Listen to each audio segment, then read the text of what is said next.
Hello friends, स्वागत है आपका आपके अपने YouTube channel Dhawan study point के अंदर। दोस्तों, जैसा कि आप सभी को पता है, आपका एसएससी सीजीएल टायर 3 का एग्जाम जो है वो 22 तारीख को होना है। और अभी टाइम भी बहुत कम बचा है, आज 18 तारीख है। तो आपके पास सभी को पता है कि सात सात दिन बचे हैं मुश्किल से आपके पास। तो इतने कम समय के अंदर हम लोग कैसे तैयारी करें, तो इसके लिए मैंने ये एक ऐसे बनाया आज, जो कि हमारा होगा आत्मनिर्भर भारत।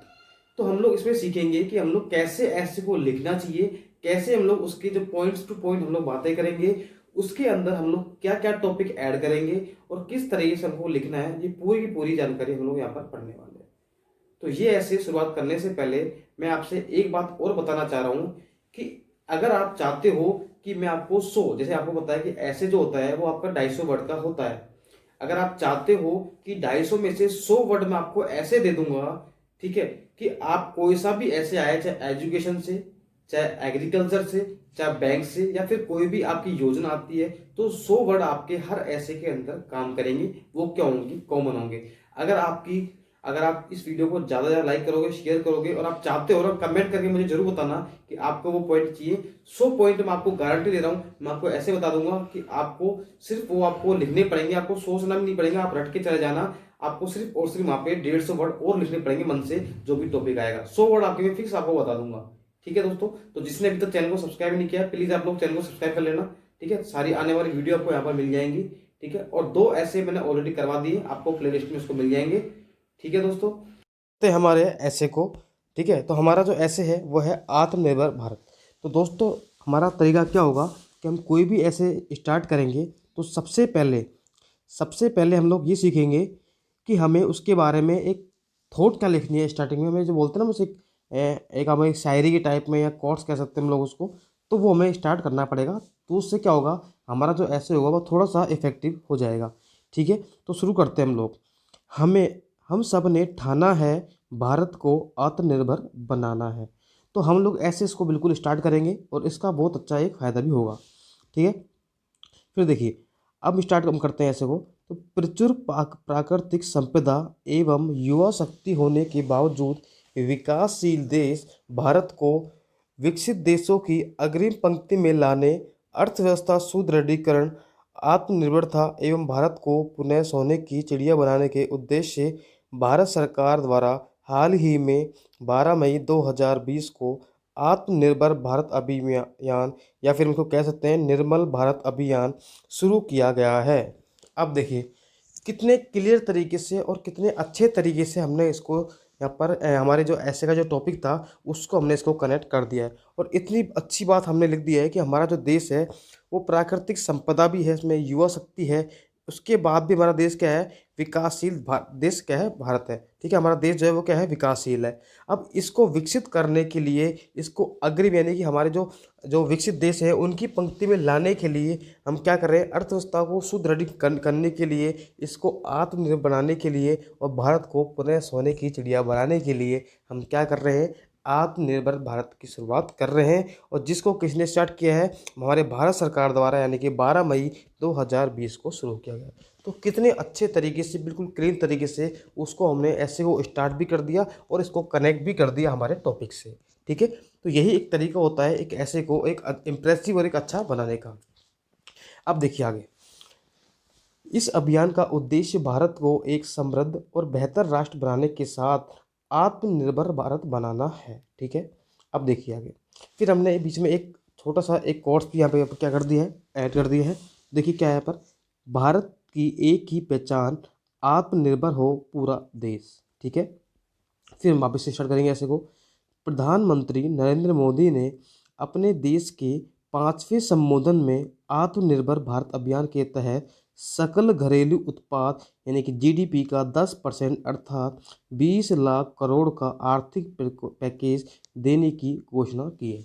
देखिए, स्टार्टिंग में हमने सिर्फ और सिर्फ क्या लिखा है, सिर्फ प्रस्तावना लिखी कि हम किस टॉपिक के बारे में बात करने जा रहे हैं। ठीक है, इसके ये किसने स्टार्ट किया। अब इस टॉपिक के बारे में हम लोग बात करेंगे, भाई ये टॉपिक हम पढ़ क्यों रहे हैं, तो ये हमारा क्या काम आएगा टॉपिक। ठीक है, तो इसके हम लोग यहाँ पर अब डिटेल में पढ़ रहे हैं। ठीक है, आगे देखिए, यह राहत पैकेज सूक्ष्म लघु मध्यम उद्योग को एक नई प्रगति की दिशा की ओर अग्रसर करेगा। हमारे वित्त मंत्री द्वारा इस राहत पैकेज को अलग अलग श्रेणी में वितरित किया जाएगा। तो देखिए हमारे जो प्रधानमंत्री जी हैं, ठीक है, नरेंद्र मोदी जी, उन्होंने क्या किया है अपने 5वें संबोधन के अंदर, आत्मनिर्भर भारत जो है हमारा, वो वो क्या किया है, 20 लाख हमारे 20 लाख करोड़ का आर्थिक पैकेज की घोषणा की है, जो कि हमारे जीडीपी का क्या है, 10% है, ठीक है। और यह जो पैकेज होगा ना, ये अपने सूक्ष्म उद्योग, लघु उद्योग, हमारे जो भी उद्योग वगैरह हैं, उन सभी को एक नई दिशा में ले जाएगा, प्रगति की नई दिशा के अंदर ले जाएगा, ठीक है। और इसको अलग अलग श्रेणी में इसको बांटा जाएगा, ठीक है। अब देखिए आगे हम लोग पढ़ते हैं, ठीक है। आगे देखिए, इस योजना के तहत नए कर्मचारियों को ईपीएफओ के तहत रजिस्टर्ड करवाना होगा, जिसमें 12% कर्मचारी की तनख्वाह और 12% कंपनी की तरफ से क्या होगा, जमा होगा, और यह राशि कर्मचारी अपने उद्योग हेतु भविष्य में उपयोग कर सकता है। अब देखिए ये ईपीएफओ क्या है। देखिए ईपीएफओ जो बनाया गया है ना, ये हमारे जो छोटे उद्योगपति हैं उनके लिए बनाया गया है, ताकि उनको आगे वो कोई भी अगर वो बिजनेस करे तो उनमें उसको दिक्कत नहीं है। इसके लिए भारत सरकार ने क्या किया है, उनको एक ईपीएफओ के अंदर क्या होगा, रजिस्ट्रेशन करवाना होगा। इसके तहत इसके ठीक है, इससे क्या होगा कि 12% तो जो कर्मचारी है उसकी सैलरी से कटेगा, और 12% जो है वो कौन देगी, कंपनी देगी। अब क्या होगा, 12 12 कितना होगा, 24%। 24% जो आएगा उसको क्या करेंगे, उसको बाद में पे कर दिया जाएगा, ठीक है। और उसको वो किसी भी अपने उद्योग में या अपनी ज़रूरत के हिसाब से उसको क्या कर सकता है, वो इन्वेस्ट कर सकता है, ठीक है। और देखिए अगर आप इसमें थोड़ा एक्स्ट्रा और लिखना चाहते हो तो आप लिख सकते हो। एक्स्ट्रा क्या लिखना है, देखिए कि देखिए 12% तो जो कर्मचारी है उसको अपनी तनख्वाह में से कट जाएगा, लेकिन 12% जो है ना, ये सरकार देगी या फिर कंपनी देगी। देखिए ये डिपेंड करेगा आपके ऊपर, ठीक है। अगर कंपनी के अंदर 1000 एम्प्लॉय से कम है ना, तो देगी गवर्नमेंट, ठीक है, ये 12%। लेकिन अगर कंपनी के अंदर जो एम्प्लॉय हैं वो 1000 से ऊपर है, तो ये सारा का सारा जो 12% पेमेंट है, ये किसको देना पड़ेगा, ये कंपनी को ही देना पड़ेगा, ठीक है। चलो देखते हैं अब आगे। सरकार द्वारा नियोजित प्रधानमंत्री गरीब कल्याण रोजगार योजना के तहत ग्रामीण इलाकों की अर्थव्यवस्था व दुर्दशा भी सुधरने में महत्वपूर्ण भूमिका निभाएगी, ठीक है। जो प्रधानमंत्री की जो गरीब कल्याण रोजगार योजना है, उससे भी क्या होगा, हमारे भारत की अर्थव्यवस्था सुधरेगी, और साथ में इसकी जो दुर्दशा है हमारे भारत की, ठीक है, गरीब स्तर की, वो भी इसको बहुत अच्छे में सुधरेगी, ठीक है। आगे देखते हैं। परंतु यो अब देखिए हमने इसके बारे में बता दिया, लेकिन आप सभी को पता है अगर किसी में कमियां अच्छाई होती है तो उसकी कुछ ना कुछ उसकी कमियां भी होती हैं, उसकी डिसमेरिट्स भी होती हैं, ठीक है। तो अब हम उसके बारे में थोड़ी सी कमियां लिखेंगे। देखिए, परंतु योजना का अकुशल संचालन, योजना की पूर्ण जानकारी का न होना, ग्रामीण परिवारों में शिक्षा का अभाव, विदेशी वस्तुओं की कम कीमत की ओर आकर्षित होना, व्यवसाय की अपेक्षा नौकरी के प्रति रुझान, कौशल का अभाव तथा भ्रष्टाचार जैसी अनेक चुनौतियां भी हैं। तो देखिए इसकी अच्छाइयाँ तो है ही हैं, लेकिन हमारे पास इसकी कुछ चुनौतियाँ भी हैं, जो मैंने यहाँ पर इसको एक एक करके बता दिया है। फिर मैंने क्या कर दिया, एक कोट्स थोड़ा सा यहाँ पर ऐड कर दिया है। अंधेरों से कब तक नहाते रहेंगे, ख्वाब हमें ये कब तक आते रहेंगे। देखिए कितना मतलब, इतना लिखने से यार एग्जामिनर जो होगा ना आपका चेक करने वाला, वो सोचेगा यार हाँ बंदे को वास्तव में यार नॉलेज अच्छी है, लिखने का तरीका भी अच्छा है इसका, तो डेफिनेटली आपको ऐसे के अंदर आपको 35+ मार्क्स देगा ही देगा, उसकी मजबूरी हो जाएगी, ठीक है। आगे देखिए, ठीक है, तो कमी होगी। और अब देखिए, परंतु शिक्षा का प्रचार प्रसार कर, योजना को ग्रामीण व शहरी स्तर तक पहुंचाकर, योजना को कुशल प्रयोजन कर, भ्रष्टाचार पर रोक के लिए कड़ी कानून व्यवस्था स्थापित कर इन चुनौतियों को हराया जा सकता है।